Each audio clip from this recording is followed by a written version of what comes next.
As the Executive Director of PINA, Permaculture Institute of North America, I want to welcome all of you to PINA's 2024 Virtual Summit. We're going to have some wonderful presenters over the next few days, and I hope you'll be able to take in as much of it as possible. I'll say this, if you've decided that this is a good presentation for you, take the time to actually be present for the presentation. And that isn't to say I'm fantastic and amazing. My dog thinks so, but besides that, it's kind of a mixed bag. But more often than not, we are multi-distractors instead of multitaskers. So if you are interested in this, if you are interested in this conversation, really take the time to focus, remove distractions, turn off notifications, close tabs, make the presentation full screen, get comfortable. You don't have to, sit at your desk and do this. You don't even have to watch. You could just listen. Take notes. How you take notes. It took me a long time to realize the way I took notes wasn't the way I was forced into in school, shockingly. Be here for you. So whatever reason it is that brought you that this presentation appealed to you, really keep that in mind and look for whatever that is within the presentation. If you don't find it, law of 2 feet, move, get up, turn it off. You are not indebted to me to listen to the whole thing. But make sure it's not personal resistance. Make sure it's not the small voice or the loud voice that goes, this is too hard, or I'm emotionally upset by what he said. Take the time to be conscientious about why and how you got yourself into this moment. So this is the other important thing for permaculture businesses. There's really no such thing as permaculture businesses, okay? That we use permaculture in what we do. Right? We use permaculture. We don't do permaculture, right? Because permaculture, we can apply it to just about everything.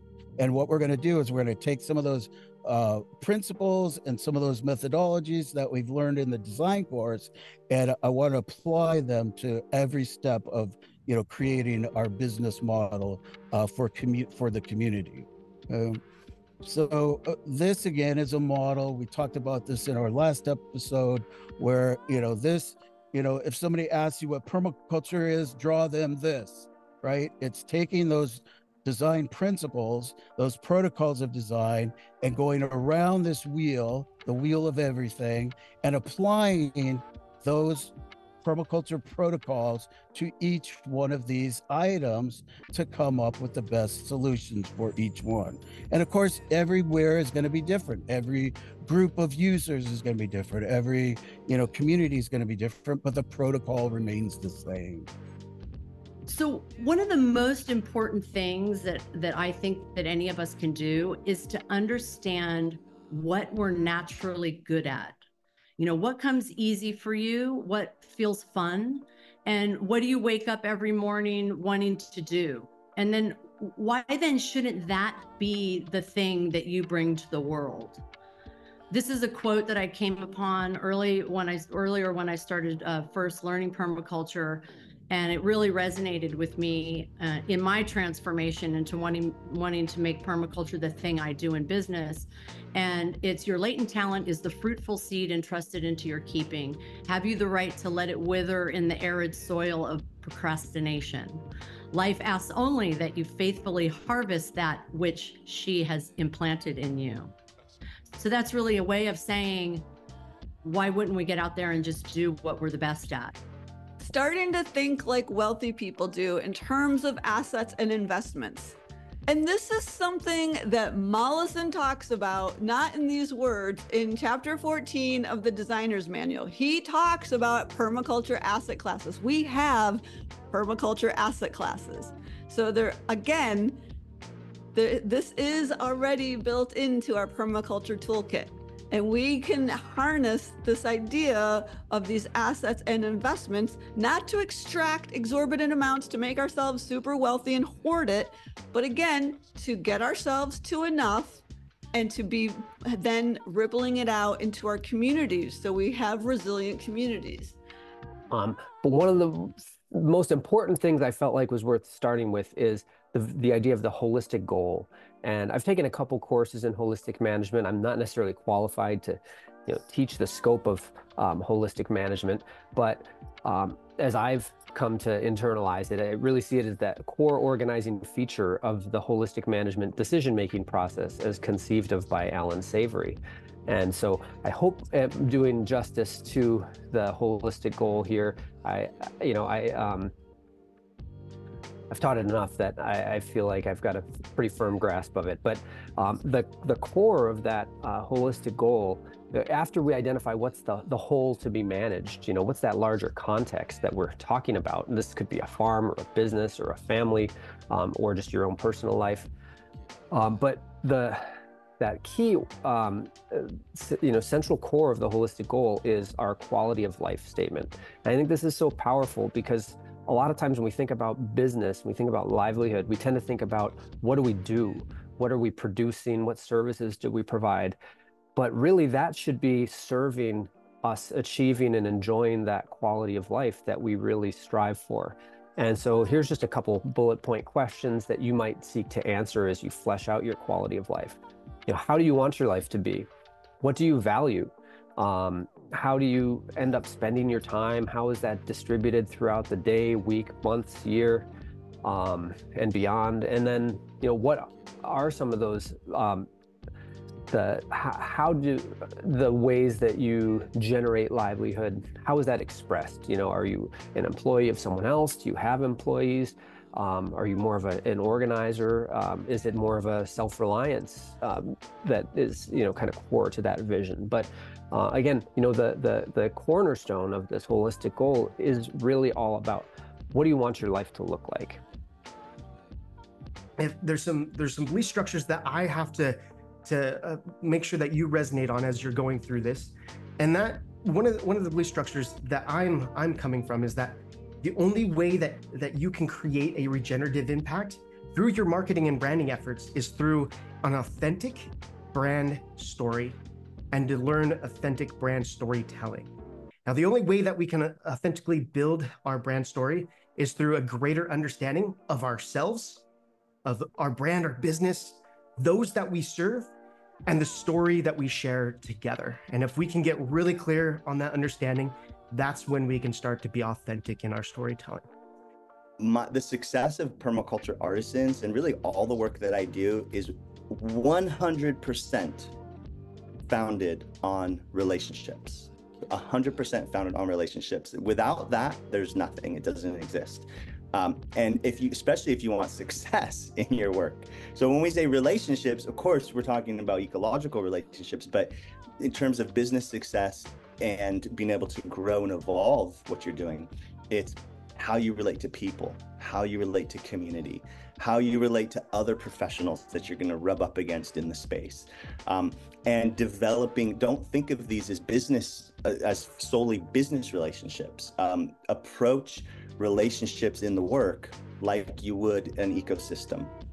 Build reciprocity, build harmony, and that generates social capital. And social capital is in many ways more powerful than financial capital, because it is what you can build a successful integral business upon. Another hardcore design tool that I use regularly when I want to increase my yield and create more abundance. This is 8 forms of capital, and it was developed by some permaculturists. You can dive really deeply into each type of capital here. And by capital, I mean resource. Like, these are resources that a lot of times people don't think about thoroughly, and they don't really fully capitalize on. And you could think of it when you're capturing water, capturing rainwater off your roof, or sending water into your garden that otherwise would go down your driveway. Think of capital in the same way. Think of the resources of community as something that can be stored and captured. And we waste so many of these resources by the way our community is set up and the way our economic system is set up. It's just waste streams just flowing all over the place. And if we just looked at that and thought about that and really think through as designers how we can capture more of those energies.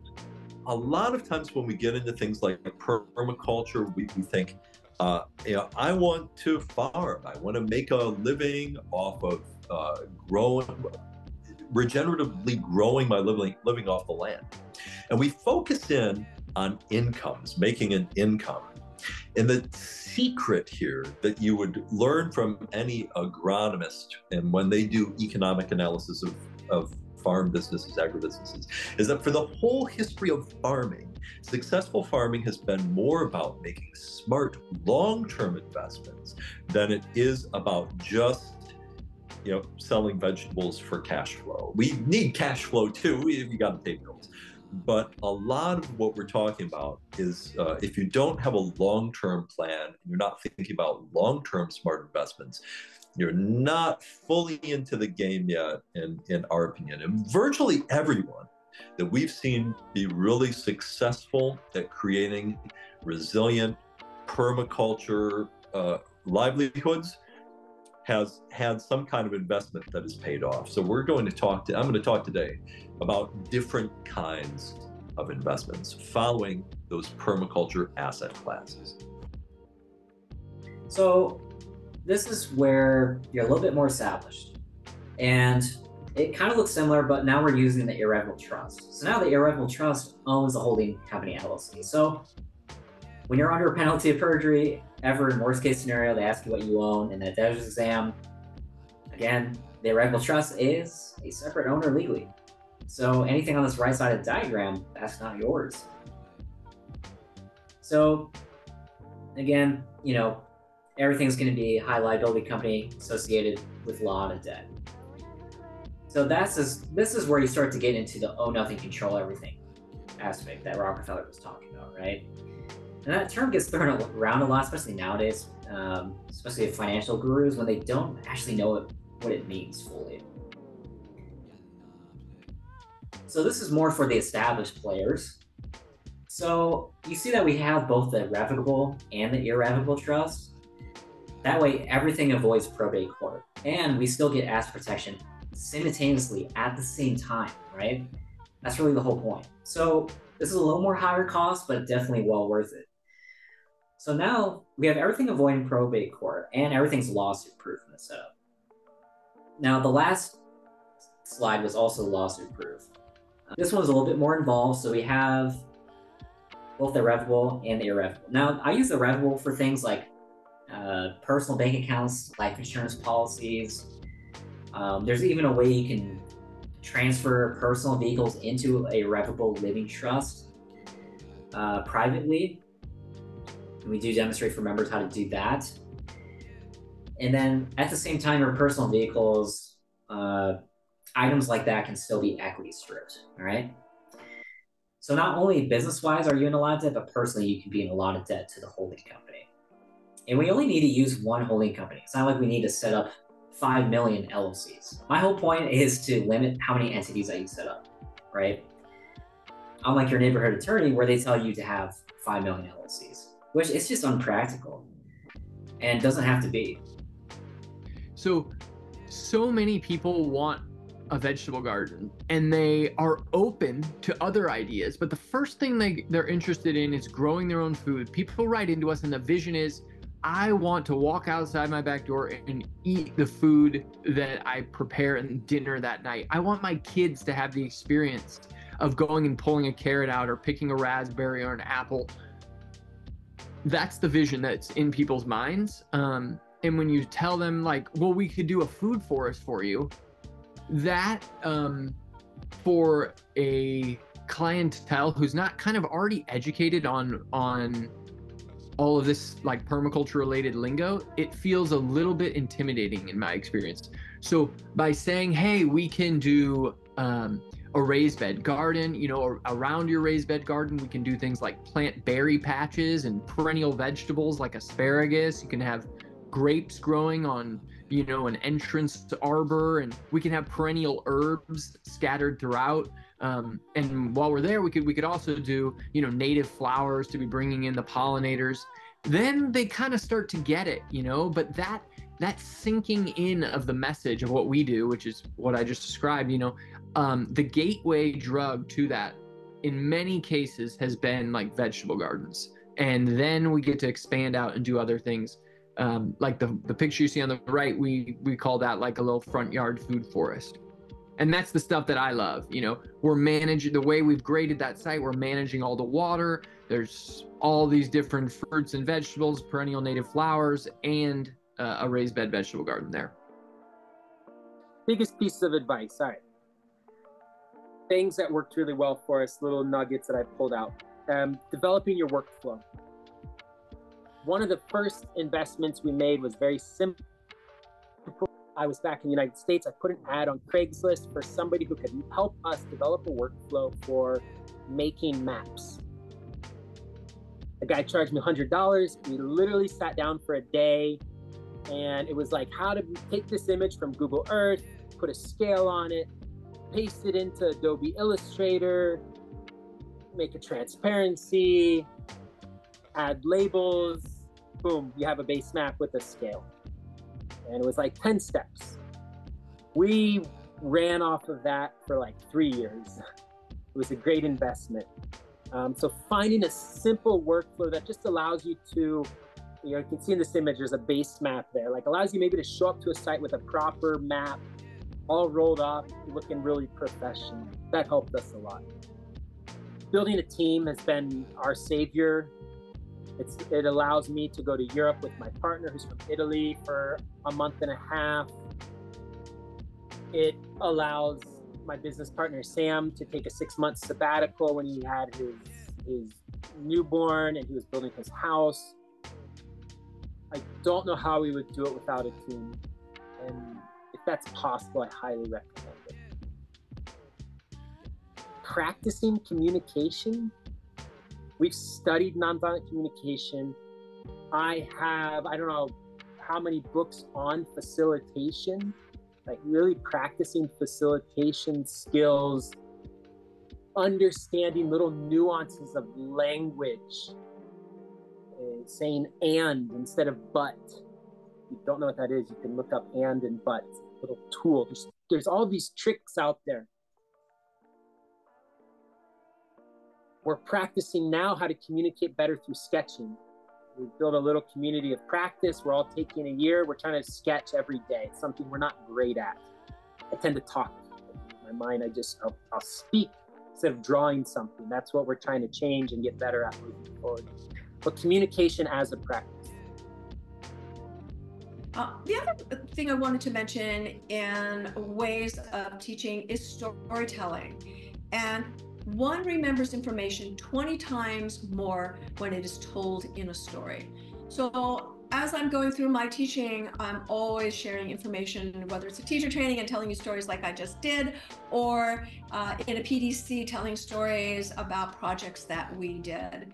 You want to always make time for storytelling. You want to include details. I love to think about the sensory approach when telling a story, those descriptive words and language that bring a story to life. And making sure, again, that your language matches your audience and that stories can create a powerful emotion, whether it's humor or pain or joy. And then, you know, another technique of telling stories is if you talk really fast, or you talk really slow, or you talk louder, or you talk quieter, it just really brings people back. If they might be drifting away, their attention, and if you moderate your voice, it does bring people back. And then I recommend telling your own story. People love to hear from your own experience. Send them a text saying, "Hi, first name, how's it going? I have a favor to ask. I'm putting a new program together, a new service. I'm starting a business. I feel really passionate about this. And I want to help landowners in our state or in our city to have more efficient systems or whatever it is that your focus is." And you keep it really vague, really short. And you say, "I'm wondering if you'd be willing to jump on a short 20-minute call with me to answer a few questions that I've prepared.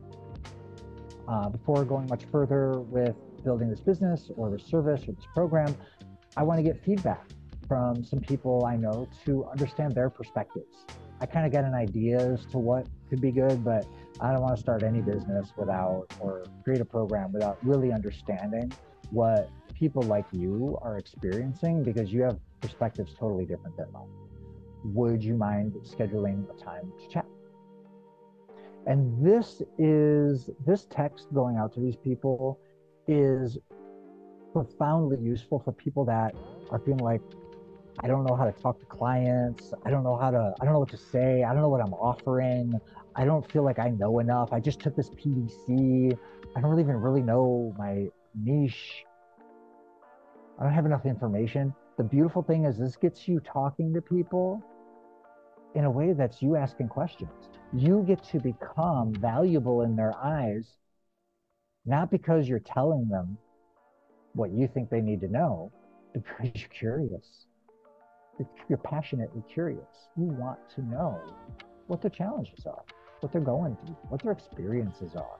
And that makes you a more valuable person to them in many cases than someone who comes in and says, I just know what you should do. I just can't emphasize enough this pattern of the network pattern that comes to us from the spiders, from the mycelium. When we think about this pattern, we can think about how we either weave a web around us or how we weave into a web that already exists around us. And if we can weave a web of regenerative businesses or weave into a web of regenerative businesses, because we're here talking about regenerative business and we might want to come up with some alternative ideas. Something to think about in terms of pricing is to offer a self-determined sliding scale. So you can let people know, like, if you don't have a lot of money, $5 is the price. But if you can pay 40, that's great. That's kind of in the middle. And please consider, if you're living an abundant life with a lot of resources, please consider our higher rate of $75. This is something that you can offer for your pricing. Some people will love this and love to choose it, and others will feel very uncomfortable because they're not comfortable choosing what they think is a fair price for them. So another way to tweak this is to make a suggested sliding scale. I've seen people do this on their websites for permaculture design certification courses, where if you take your household's annual income and divide it by the number of household members, then you would be paying these rates. So you can give people a scale with income levels and suggested pricing. That's another way you can think about your pricing. So this idea of know what you want, to know what you have to do, and then know how it's true. So I wanted to have a business I never needed to take a vacation from.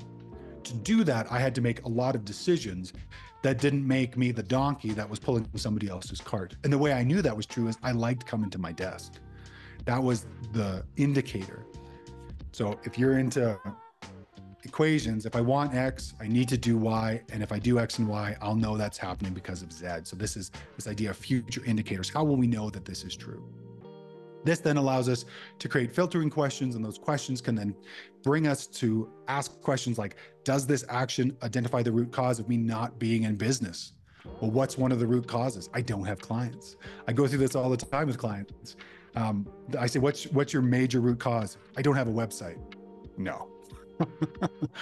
A website is a digitally glorified business card. And most people spend way too much time on that instead of going and saying, hey, I put in edible landscapes. I'd like to put in yours. That's the conversation that needs to happen.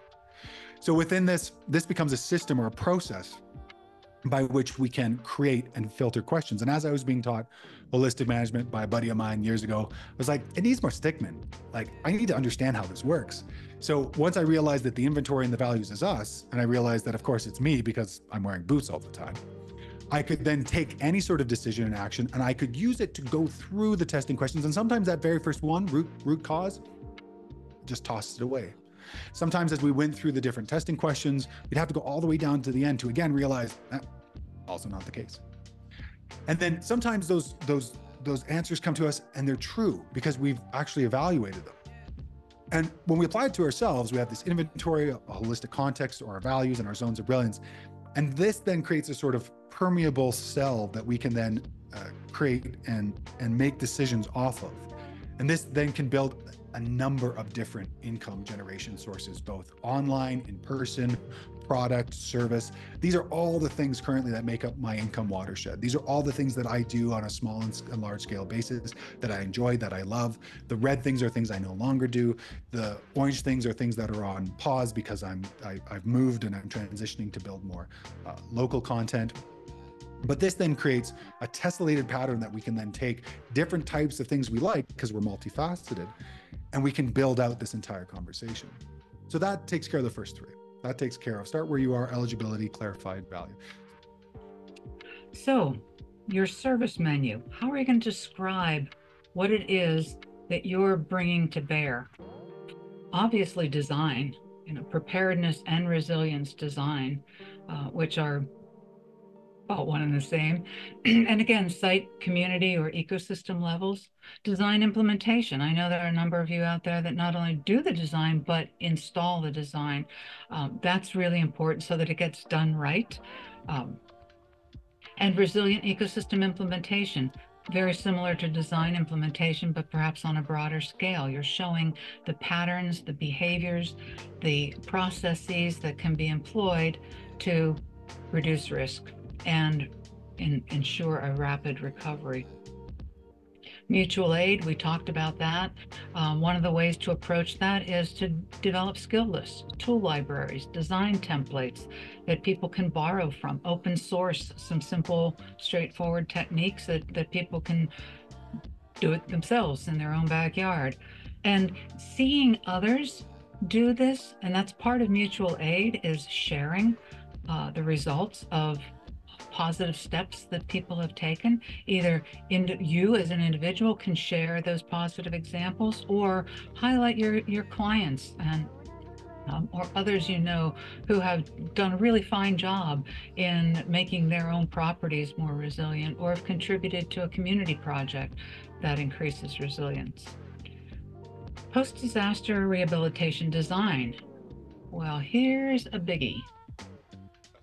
You know that picture I showed you of all those houses in the floodplain? What on earth? We as permaculturists can come up with something quite a bit different, because we all know the first step is site assessment. We're all looking at what features, characteristics, risks, impacts, inputs, outputs, what are we dealing with? And weather plays a big part in our site assessment. So when we look at how we are going to rebuild our communities post-disaster, we really don't want to rebuild the same mistakes back into the system. We want to design those mistakes out of the system so that we don't have a repeat disaster. There are a few communities out there that have done just this, and they are the ones we want to highlight, use an exemplar, to show that you don't have to, you can still keep your culture, your identity, your sense of place, but just do it a little differently. All right. So aside from changing policy, the other real big impact thing that I think that we all need to start pushing towards is development projects. So development scale projects, you look around anywhere in America and there's hundreds of tract homes going in any city or county or state. I've been specifically looking for architects and developers, and here's an example of a project that I was involved with, the Bond Farm co-housing community here in my local city, where they were building, homes for about 100 people on 6 acres that would include a farm, and they were open to my input as a permaculturist from the very beginning, influencing the orientation of buildings, influencing the retention of water, and influencing the crops and the growing spaces and the living spaces on the outside. And I really think that development scale projects are a huge step forward in what we can have as an impact as permaculturists. We utilize the design to present this to the state water board so that we could get certain water harvesting strategies adopted, even though water harvesting is questionably legal still in Colorado and in the West. By presenting these ideas, you know, it's getting these ideas into the minds of the people who are in charge. And even though they didn't approve some of these strategies, now they're starting to think twice about water quality and, you know, water harvesting as a strategy for, you know, greening spaces. And it was a real strong way to get in front of a large audience of people who didn't know about this and to share what was possible. And I hope that this project does still happen. And our team is now well situated with our mini excavators and our skid steers and our tractors to not only excavate the foundations, but also to advocate for passive house construction and, you know, revegetation with native grasses and tilling the farm plots once, but then leaving them as a no-till farm plot. And so through the years, building all these skills and assets, we've grown to this point where we can really leave a positive impact on the earth as we, you know, continue to install projects and hand them off. We start to see that, you know, around the state, through our allies in the permaculture movement, there are now hundreds of projects around the state. And if we can link all these projects together through organizations like PINA, we can really start to see that there is a positive impact happening on the earth. Even while things are happening that aren't great, we, the permaculturists, are leaving a positive wake in our behind us. And so, yeah, we've joined this amazing network of cooperative businesses. There's some, you know, Equal Exchange, for example, amazing work. There's some logos in there that anybody might recognize. Cabot. There are some really small companies around us. There's schools, there's education, there's media companies, all different kinds of people that have this similar value of sharing resources, and that really the access to business ownership and the profit shares that come out of that should be accessible to everyone in the workforce and not just to an elite few. We have a line of credit with the Cooperative Fund of New England, which have been wonderful to work with, and they were very helpful in helping us kind of get our books in shape and understand, step back and take a longer term view of our financing. And then, like I said, we're a member of the U.S. Federation of Worker Cooperatives, and the U.S. Federation of Worker Cooperatives is a member organization of the International Cooperative Alliance. So the sheer amount of resources and support that we receive in running our business well, just by this transition, is incredible. Because literally every single person you know can apply permaculture philosophies to their life, to their business. So the opportunity is literally everywhere, which is the good news. And it's also sometimes kind of the problem, because we get a little overwhelmed by that, because now we see that permaculture can be applied to everything. How do you begin? So I put this together as a way, there's 3 components to it. What is your field of expertise? How do you deliver that expertise to the world or to your clients? And who are your clients? So in this example, we start with, you know, is it farming and agriculture? Do you want to start a small farm? Do you want to do full-on planning and systems thinking? Do you want to do biodigesters and composting or soil building? And if in fact you do land on something, it was interesting for me when I took my PDC. After every class, I thought that was the thing. I would leave the class and say, oh, water capture systems, that's it. I'm going to start a water business. And then the next week it would be like, oh, masonry stoves, I love them. Oh my God, I'm going to do energy. I love it. And I realized at the end that my strength is selling the whole of it, right? And I'll show you the business model that I put together, but I realized that it was more important for me to kind of step back and sell the expertise of other people. So in this plan, you can look at the energy, let's say you landed on energy systems as your thing, right? How do you want to deliver that? Do you want to be the one that does the physical work? So you're going to be the one that implements that. You might go to HOAs or an industry or private homeowners to sell your goods and to install those things. You could decide that you want to teach energy systems. And if that's the case, then your client base would be something different. It can also work in reverse, where if you start with who you know and you make a list of all of the people that you know that have businesses or have resources, and you think about what in the permacultural system would be interesting for me to sell to that person, you can work it backwards. It's a little bit what I did, is I looked at where my relationships were strong, and then I started to think about what services they needed. And that's ultimately why I decided to reverse it, was because I knew that my strength was in the people I knew rather than my expertise at energy systems. So, okay, so check this out. If we do this inventory, right? Some of the things, like, you know, if let's say that this block here with all the colored spots it's about a 5-acre area. And if you look at it, then it's really like each one of these represents kind of a guild, a cluster of food products, right? Pomegranates and lemons, and, you know, there's all kinds of stuff going on there. Okay, and then you know, and then we've got a list of all these different skill sets, right, and needs, you know. So we're looking at some of the research, some of the skill sets, right? But as we really examine it, this is what it really is. Okay, check this out. This is actually the neighborhood that we're in. It's not just some random thing. It's like, and this is without even trying. Right? Look at all the abundance that we have, right? And you know, we don't all need to be hunter-gatherers, right?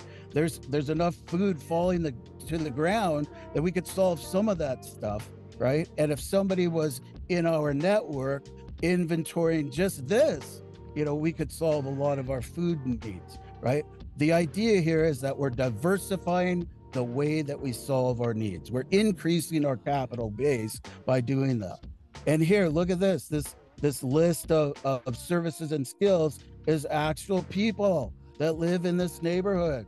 This is where they live, right? This is what they do, right? And we could work something out because they also have a list of needs, right, that we could satisfy in this whole circle. So that's kind of the idea of getting to that point, right? So here we've got that needs and resource list that we started with. Right, that we've got, you know, how do we get things done? Here we are. Our resource list is us. These are the people of our community. These are the people that you know and solve these things for you. Or, you know, and now we're just cross-referencing them, right? So some of this stuff is, you know, the idea is that, you know, everybody has a role, or, you know, maybe we've got too many of one thing, or we've got not enough of one thing. So, you know, okay, then what, right? So if we have a surplus, then those things become those things that we can immediately make commodities. We could sell those surpluses and start making an income stream for our community, right? And those unmet needs are just clearly identified of where we should focus next. So if you are out there thinking about, oh, what business should I start? Well, fill a need, and it's physics. Your business cannot fail. It is insured to be successful. If there's 150 other clients that aren't getting that need filled, what happens if you fill it? Guess what? You've got a built-in, you know, system of people that are referring them to you, and, you know, and testing your skills, and you'll just get better and better. Or you bring on, you know, you bring on a group of people to solve these needs, right? And you all learn this together. And the idea is that we take a spot, and the action of just participating identifies that next need. And we just keep doing it forever, strengthening it. So what's the strongest now? Well, everything else may become so strong in the future that It's the weakest thing, and we're readjusting, and we're maintaining that. That is built-in resilience. Let me just say, this is the easiest business to start by far. If you can get out just you and some loppers and a saw, a little hand saw, some pruners, and you got what you need to start a maintenance business. You don't need a contractor's license often. You can keep it time and materials, so you can keep the budget pretty light, or you can just say, I'm going to show up at your place twice a week for 4 hours each time, and it's going to cost this much money. And then it's very simple, and you just go and you do that. So this is a great place to start. Great place, especially if you don't feel like you have a lot of confidence or skills just yet, but hey, you know how to prune a tree, you know how to do some sheet mulching, you know how to make a garden look nice, you know how to cut some things back and clean it up, do some weeding, no problem at all. This is a great place to start. Often what happens is then you'll get these enhancement projects, and they'll say, great, hey, what do you think about putting a little habitat pond in over here? Can we work with you on that? And so maintenance projects often lead to other opportunities to do design, to do a little install with those clients that you build a relationship with, and they can lead to other things and other things. You can have a pattern schedule, so it's very predictable. It's 4 seasons, year round, really solid way to go about this. And the difference between what we do from a permaculture point of view, where we're focusing on soil, water, harvesting, and habitat, very different than the mow, blow, and go style landscape maintenance that you see out there a lot. So you can essentially create a niche for yourself and create a very successful business this way that could lead to design and install later on as you build a name for yourself. So there's a whole process to the design install. There's a whole sequencing that I've touched on here. And there are some things like this here, which is a full infograph on what I consider best practice for moving from an initial consult all the way through the design process into the build.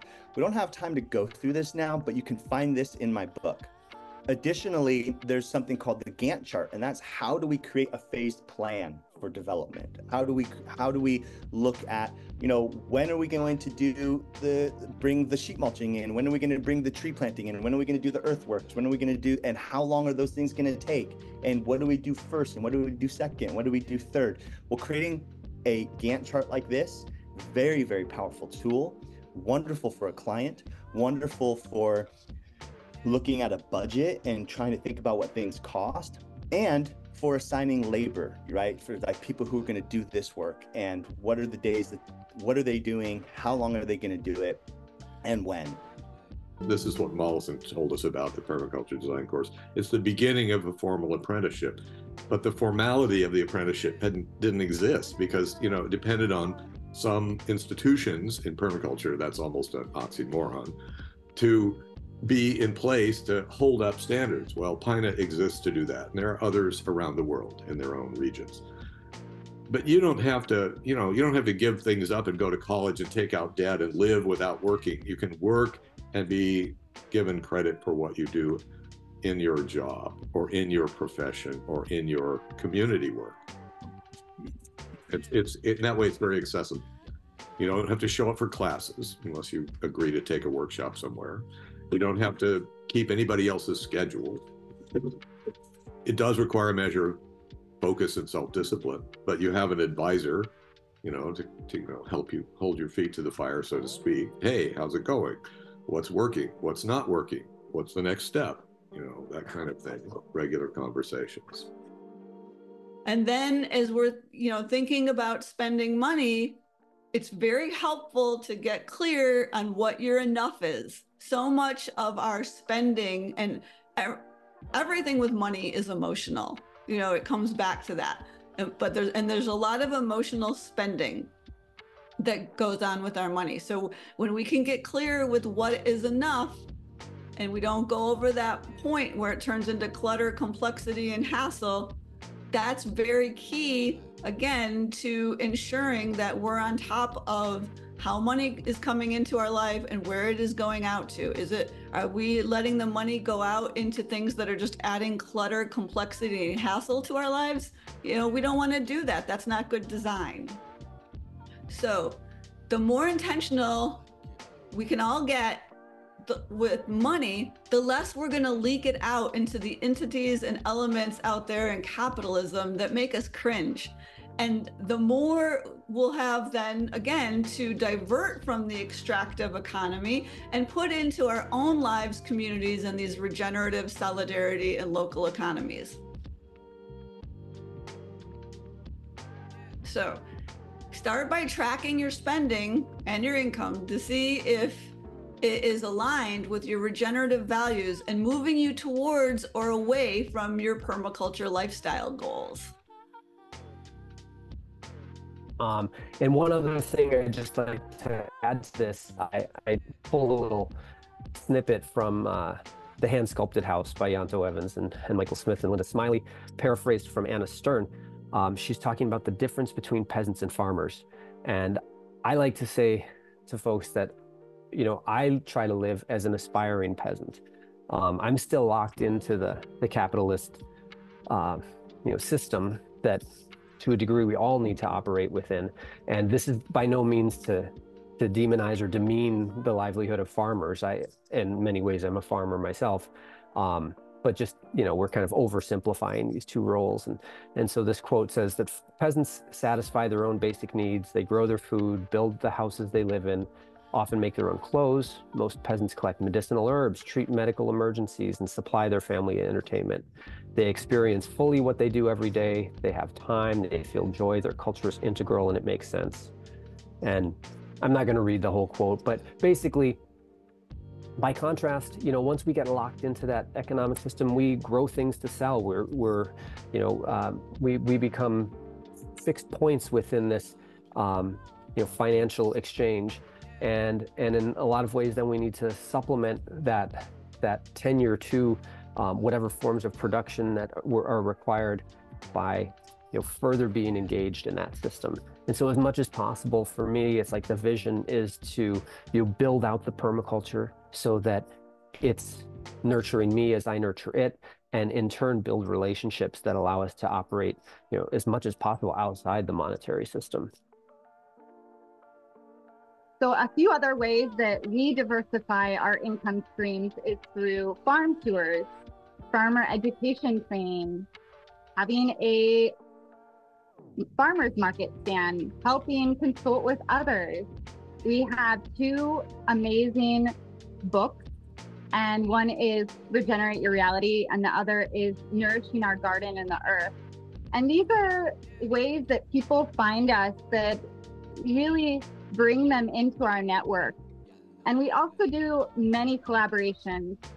It's so important, the power of collaboration, when we're talking about regeneration, because we are collaborating all the time with nature, all the time with our neighbors, our community, our farmers. And one really amazing way of earning income is through the power of collaboration. We collaborate on some consults where we're outsourcing the construction part. Maybe a chicken house is built by our friends, so we're giving them the business and taking 10% or 15%. And we also are collaborating with bundling our online courses together with another 100 amazing people in the permaculture and regenerative space, and offering it just for a limited time for a very affordable price for students. So there's so many ways of diversifying and thinking about, the rivers as they flow through the earth. There's so many different streams that come and meet together, and it's all connected. Just like the mycelium is connecting all the trees.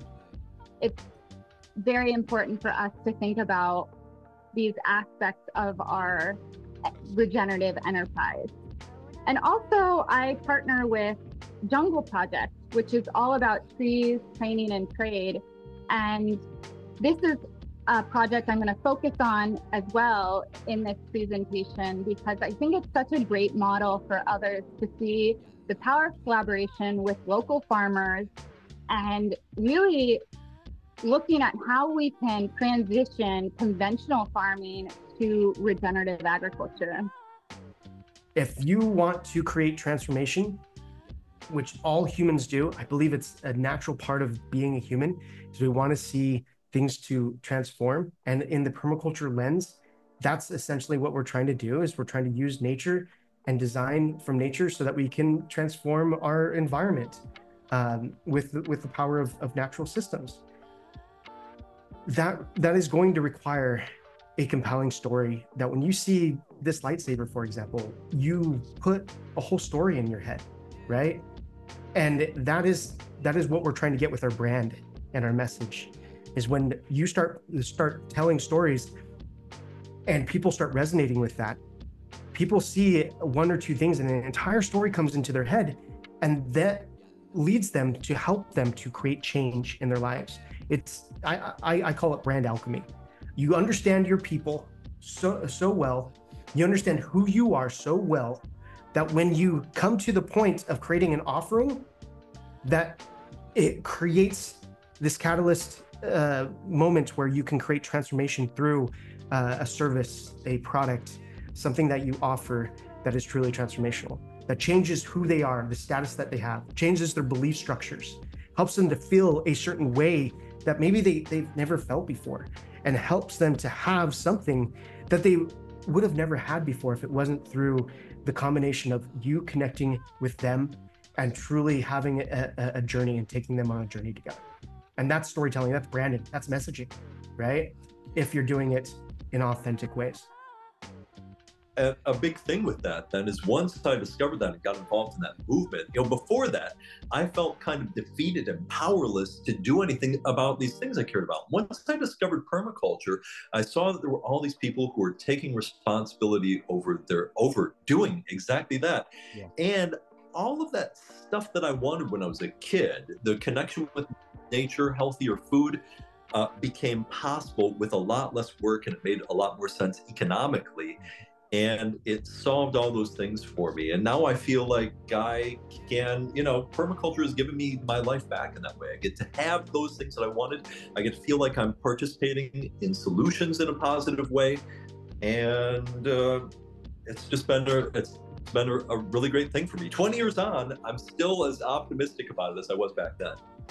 More recently, I would say it's impacted me on more of a philosophical level and even a spiritual level. And I think there's a quote from Holmgren in his book somewhere where it's something like, I resonated with it, where like the longer you're involved with permaculture, it becomes harder to avoid bringing a spiritual component into it. It's like you sit with the trees long enough and it's like, woo, okay, like there's some connection here, there's something deeper here.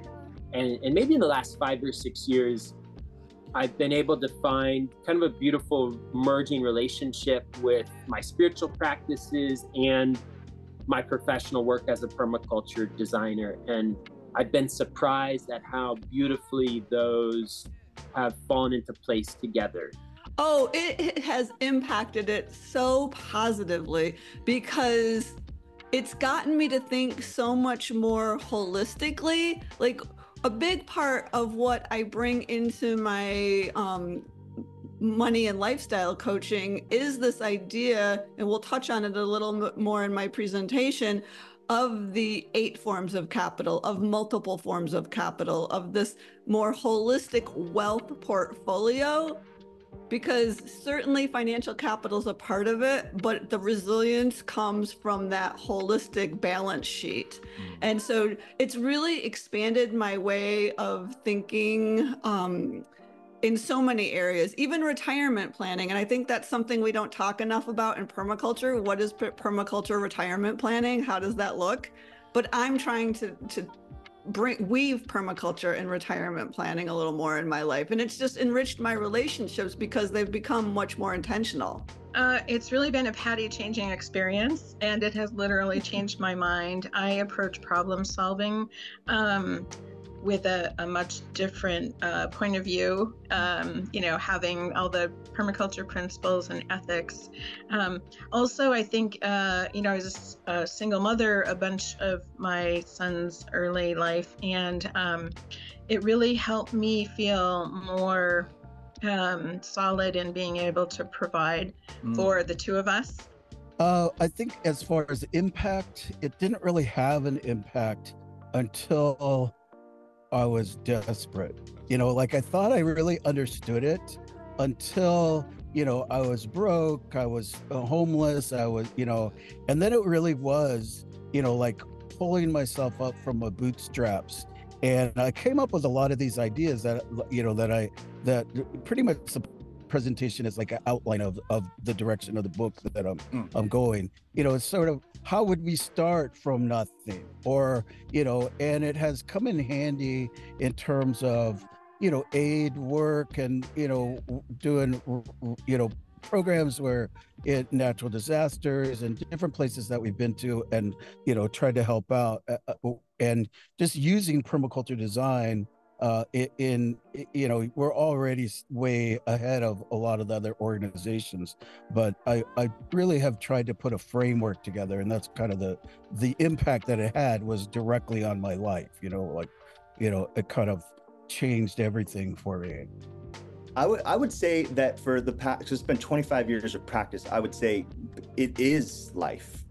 You know, walking through the world as a member of the ecosystem and being in a set of reciprocal relationships, the kind that permaculture principles teach us. I would say that when you marinate and sort of immerse yourself in the principles, you remember with a kind of nature that you are, and that you're you know, part of this web. And so it's every facet of life, from my personal and spiritual way of being to a sense of belief in regeneration, a belief, some might say hope, but I would say belief that things can be better, that we can heal broken systems, that we can heal watershed and soil and culture. And that belief directly comes from the implementation of permaculture on the land, and to see how a land responds to an approach that is reverent and reciprocal and implements, you know, all the kinds of techniques that we find in permaculture. So for me, it's impacted me on all levels of life. I think that again, it's that providing a central theme. You know, just as when one creates a presentation, you choose a style or an overarching pattern, and to have that in one's life allows you to move more freely, more confidently. You know why something feels right. You know, I mean, we all have that intuition and gut instinct of how to accomplish things, looking at plants, what are they telling us? But when you learn permaculture, you learn the how and the why and what's behind that. And so it really does give you a really nice platform from which to operate and to speak more confidently to others. Talk to other people about, meet them where they're at, but be able to explain or share information and stories that helps them to understand their environment. It has impacted everything in actuality, and I'll be sharing a little bit about my journey of getting to where I am currently. Though I think that in the beginning, when I learned about it, the understanding of every decision I make and how that reflects on my work and my life, and the idea of moving forward with a pattern of recognition of the ways that I can make my choices that is a little less harmful to the planet. And that's been really helpful for me. And also, it's been helpful in guiding my relationships with others as well, my family, my friends. And so, yeah, it's the best thing that came along in my life besides, well, a few other things. It was always a trying to live in right relation to nature. And I didn't even know that type of terminology, right relation to nature. In the beginning, I was always up in the canyons. When I first got my desk job, I got so depressed because all I was doing, I was a ski coach during winters, during school, during college, and I was a landscaper during the summers and springs and whenever I wasn't skiing. So I was always outdoors, and I felt really connected to nature. And then when I started doing marketing and got the desk job, I got so stinking depressed. For those first couple of years, I didn't even know what to do with myself. And so when I found permaculture, it was like all of these systems, I can build systems, design systems in my space that allow me to live in right relationship and to feel always connected, not apart from nature. Yeah. And so that's really what has resonated with me all these years. Yeah, so I believe permaculture can be a solution to many of our world's problems, just like a lot of us permaculturists. And I like to think about permaculture as a philosophy that we can integrate into our gardens, into our communities, into our businesses. And it's really made me look through the lens of permaculture when I make decision making and how I just live in this regenerative way. And permaculture is that those ethics and the principles are something that we're living and breathing as we go through our life. Completely. Yeah. In every way, I've changed my entire life because I've been introduced to permaculture. It's a complete viewpoint shift, worldview shift, and different way of living on so many levels for me. Yeah. And I've enjoyed every second of it, pretty much. It's been super important as a sort of a guidance system for me, and then there's been, for many years we organized the Northeast Permaculture Gathering. I think we went for 10 years, and so it was really also about building a network, a lot of the connections with people, really sharing of resources, sharing ideas, sharing our successes and our failures, and really learning from each other has been a super important part of being involved in permaculture. I really like the way that permaculture forces us to really understand the cultural context for what we're doing. I think that, to me, it's raised a lot of questions. There's a lot of questions in it. I've learned a lot from permaculture in terms of the holistic, looking at all parts, caring about the people, caring about the land, caring about all different aspects of a place, as opposed to just in isolation for production, like in other kind of schools of agriculture. Jono has taught me so much. The Conway schools really pulled permaculture into their curriculum in a wonderful way, and that's where I met Jono. He was a professor at Conway when I did my master's there. And I also learned a lot from people like Leah Penniman and some permaculturists that are really pushing what the identity around permaculture means and helping us to remember that there's so many different perspectives, that we're a multicultural world, and just that, we are living creatures, we're part of this environment, and to make sure that we're respecting everybody else in that sphere in the same way. It's kind of everything. I experienced the paradigm shift, and I've been teaching for close to 15-ish years, and I don't know if we're attributing this correctly, but Penny Livingston Stark having reframed the idea of permaculture is working with nature rather than against her, to the very potent realization that we are nature working. Right. To me, that is the essence, is like embracing our role as keystone species in the ecosystems we inhabit and really trying to do more good. So for me, it's like, we talk about the permaculture goggles. It's like once they're on, you can't not see things through that lens of opportunity and and stacking functions and functional interconnection and all those things. So, you know, it's kind of in one part cosmology, one part livelihood, one part, you know, vision, and I'm infected and I love it, you know? Yeah. I think permaculture has really given me the network and the language and the inspiration for launching my professional life. You know, I knew that I wanted the values and ethics and things that I learned in my permaculture design course to be how I made my living. You know, I wanted to live and breathe this every day and be outside. And so I think it really kind of just set the trajectory for me. Wow.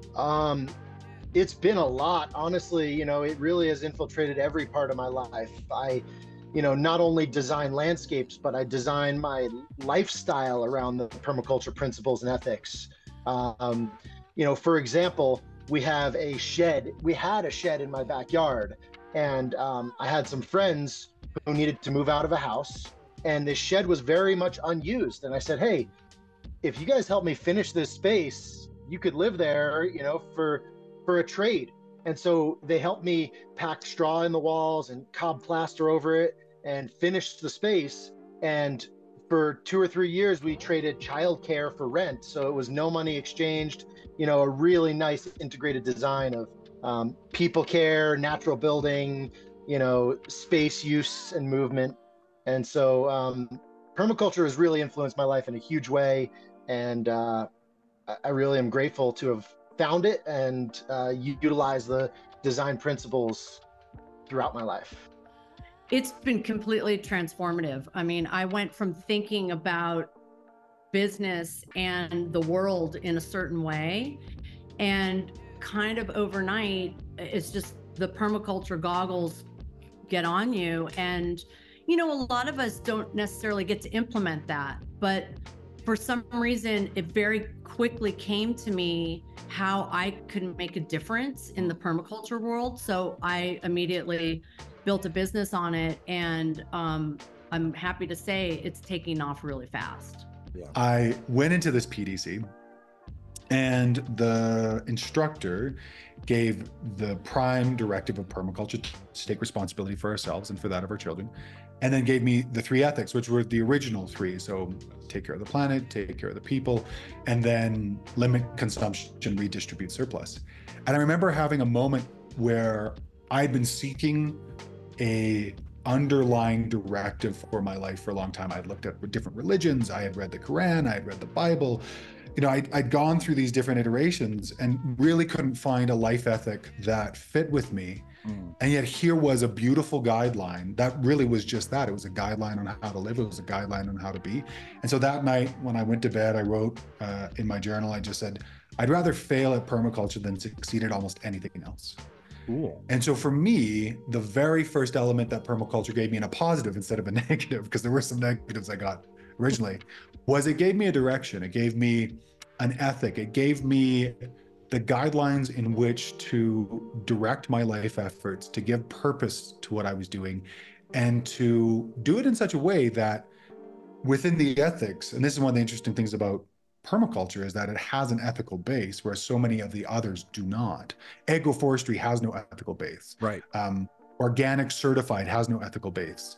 Biodynamics has an ethical base, but it also requires you to think of the world as a cosmic repository of energies, which not everybody is ready to do. Right. So permaculture for me gave me a direction, a conversation. It gave me a tribe. It gave me a group of people in which I was able to connect with and relate to. I'm on my 68th or 69th PDC this year, or this month. And when I would start teaching PDCs, I would always say, what brought you to this? And what does success look like at the date that it ended, at the time it ended? And I played along, and I was always saying, I'm here because permaculture for me has brought me to some of the most interesting, fascinating, dynamically enabled and interactive people I've met on the planet. They're not siloed usually, so they're not just one thing. And they have a sense of, how do we better ourselves? How do we better the world? And that's probably why I'm still in it.